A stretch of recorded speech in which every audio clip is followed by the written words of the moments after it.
Okay, now we're going to talk about body position. And just like with the grip, there are kind of two main types of body position depending on whether we have the ball or whether we're trying to win the ball.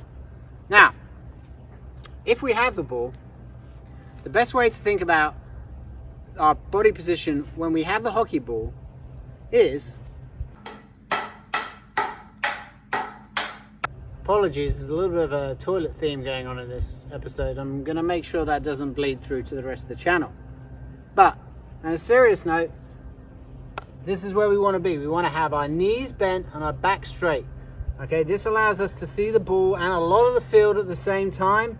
We want the ball outside of our right foot. We have our grip, all right, as we just talked about. And now I can see the ball, I can see passing options, and I can see my teammates because my chest and my back is straight. My knees are bent. A lot of the mistakes that beginners make, and even advanced hockey players make as well, is our legs get straight, we bend at the waist, and we look into the floor.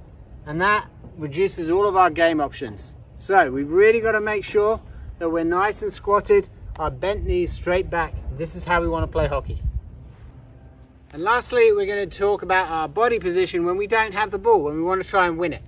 So, the important thing here is not to be chest on, we want to be sideways, okay, with our hips pointing at the ball, and then we have our frying pan grip. So we have it in our left hand, we still want really nicely bent knees, but with this time, instead of being kind of straight on, we're going to be sideways, and the way we move with the ball is we move in two different directions at 45 degrees. So we always want to stay sideways, which means we kind of sidestep back as the ball comes towards us, and if the ball changes direction, we can flip our hips and go back the other way.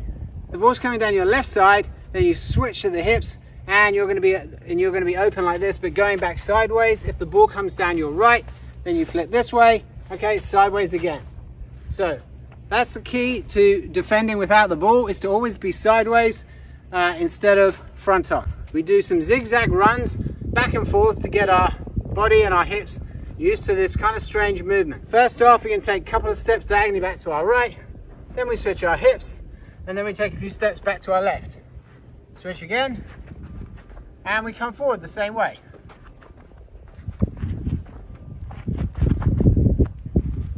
That is the art of defending, and that's what we want to really get used to when we start playing hockey. So moving sideways, left foot forward or right foot forward, but never both feet forward.